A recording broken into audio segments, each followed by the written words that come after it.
বিভিন্ন অনুষ্ঠানের জন্য তোমাদের সাথে অনেক দিন ভিডিও দেওয়া হয়নি। ভিডিও দিতে দিতে অনেকটা দিন দেরি হয়ে গেল।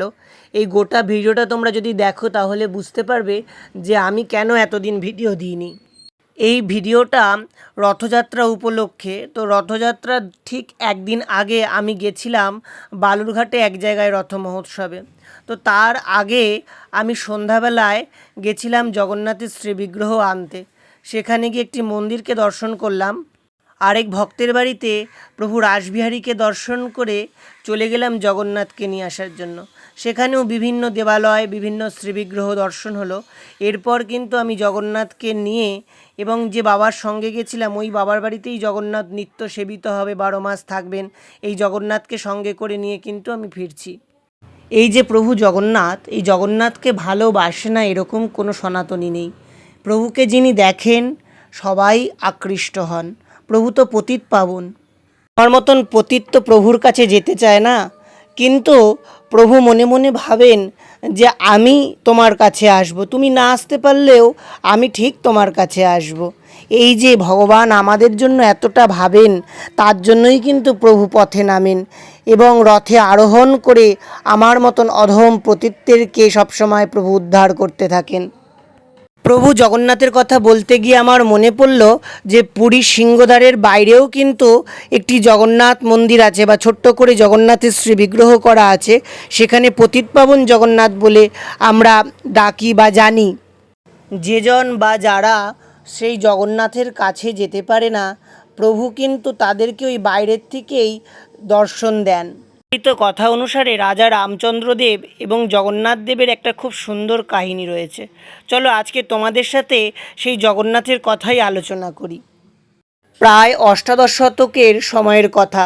উড়িষ্যায় সেই সময় চারদিকে ছিল রাজনৈতিক অস্থিরতা। পুরী ও খুর্দা অঞ্চলে নানাভাবে আক্রমণ হচ্ছিল। তো সেই সময় খুর্দার গজপতি রাজা ছিলেন রাজা রামচন্দ্রদেব। এই রাজা রামচন্দ্রদেব, তার প্রাণ ছিল প্রভু জগন্নাথ। তার বুদ্ধি, বিবেক, মন, চিত্ত সকল কিছুই প্রভু জগন্নাথের চরণে সমর্পণ করে রেখেছিল। কথায় আছে যে ভগবানকে ভালোবাসেন ভগবান তাকে কিন্তু অনেক পরীক্ষা করে নেন। আমরা বাজারে গেলেও যেরকম সবজি কিনি, অনেক বেছে কিনি, তা ভগবান যখন ভক্তদেরকে গ্রহণ করবেন তিনিও কিন্তু ভক্তদেরকে বেছে যাচাই করে তবেই কিন্তু স্বীকার করবেন। ভগবান গজপতি মহারাজ রামচন্দ্রদেবকে পরীক্ষা করবার জন্য এমন পরিস্থিতি সৃষ্টি করলেন যেখানে রাজাকে বন্দী হতে হলো। চলিত কথা অনুসারে তাকে এমন এক কঠিন শর্তের সম্মুখে দাঁড় করানো হয়েছিল যে তার ব্যক্তিগত ধর্ম পরিচয় এবং জগন্নাথ মন্দিরের নিরাপত্তা, দুটির মধ্যে একটিকে বেছে নিতে হবে। ভগবানকে ভালোবাসেন, তিনি ভগবানের জন্য সব কিছু করতে পারেন।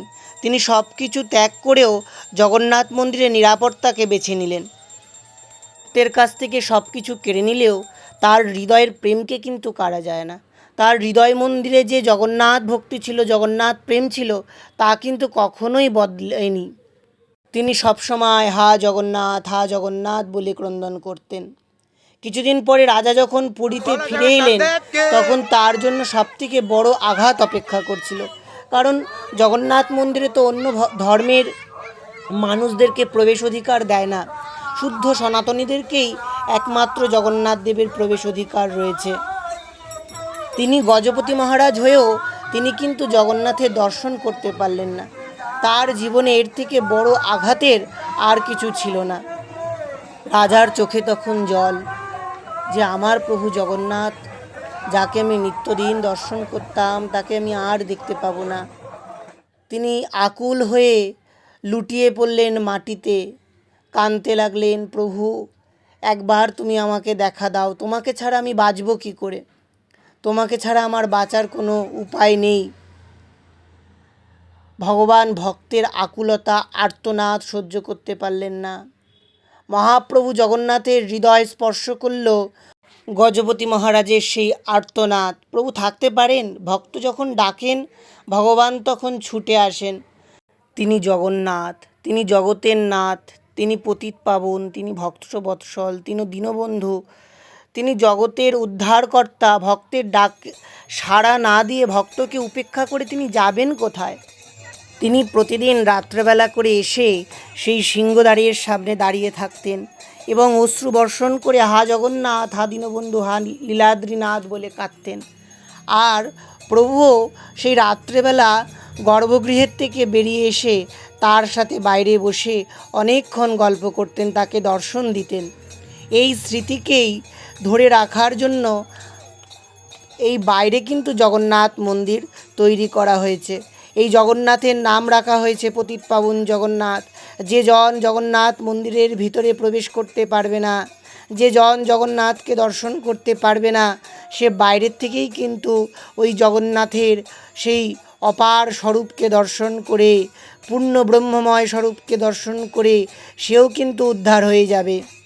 তাই আজও কিন্তু সকল ভক্তরা পুরীতে ঢোকার প্রথমে, ওই সিংহদ্বার দিয়ে ঢোকার প্রথমে, সবার প্রথমে কিন্তু সেই পতিতপাবন জগন্নাথকে দর্শন করেন এবং পতিতপাবন জগন্নাথকে দর্শন করবার পরেই কিন্তু ভিতরে গিয়ে সেই আমাদের দারু ব্রহ্মশ্রী জগন্নাথের দর্শন হয়। তোমরা অবশ্যই জানিও যে তোমাদের এই গল্পটি কেমন লাগলো এবং জগন্নাথ দেবকেও তোমরা দর্শন করলে। এখানেই আমি 9 দিন কাটিয়েছি জগন্নাথের সাথে। প্রভু নিজে কৃপা করে আমাকে তার সেবার দায়িত্ব দিয়েছিলেন। এর থেকে তো বড় আনন্দের আর কিছু হয় না। এই জন্যই তিনি পতিতপাবন, এই জন্যই তিনি জগৎ উদ্ধারণ, তিনি প্রতিটা জীবকে তিনি উদ্ধার করে চলেছেন। তোমরা অবশ্যই জানিও এই ভিডিওটা তোমাদের কেমন লাগলো। যদি ভিডিওটা ভালো লাগে অবশ্যই কিন্তু তোমরা একটা লাইক করতে ভুলো না। প্রভু কিন্তু গন্ডিচা মন্দিরে ফিরে এসেছেন, আর এরপর কিন্তু ঠাকুরের সন্ধ্যা আরতি, তারপর ঠাকুরের রাত্রের ভোগরাগ হবে। তবে খুব আনন্দেই কাটলো রথের দিনটা। সেই আনন্দের মুহূর্তগুলো তোমাদের সাথে ভাগ করে নিতে পেরে আমারও ভালো লাগলো। সত্যি কথা বলতে গেলে কদিন ধরেই ভাবি ভিডিও দেব করে, আর ভিডিও দেওয়া হচ্ছে না। কারণ তোমরা জানোই বাইরে অনুষ্ঠানে থাকলে কতটা ব্যস্ততার মধ্যে থাকা হয়, আর তারপর ঠাকুর সেবা করে সময় পাওয়া যায় না। আর কোনো জায়গায় তো প্রচণ্ড নেটওয়ার্কের সমস্যা, আর নেটওয়ার্কের সমস্যা থাকলে তো ভিডিও আপলোড করা যায় না। যাই হোক, এই ছিল আজকের ভিডিও। অবশেষে আরতি অন্তে ঠাকুরের কিন্তু গা হাত পা মুছিয়ে, ঠাকুরের কিন্তু গা হাত পাগুলো আস্তে আস্তে করে আমি টিপে দিচ্ছিলাম। কারণ প্রভু রথে যে প্রকারে এসেছে, প্রভুর আসতে বোধহয় প্রচুর কষ্ট হয়েছে। সেই কথাগুলোকে মনে করেই কিন্তু প্রভুর গা, চরণ, হাত মর্দন করে দিচ্ছিলাম এবং মনে হচ্ছিল এটাতেই বোধহয় প্রভু বেশি সুখ পাবে। এরপর রাতের ভোগরাগ হয়ে গেছে। এই ছিল আজকের ভিডিও। তোমরা ভালো থাকো, সুস্থ থাকো।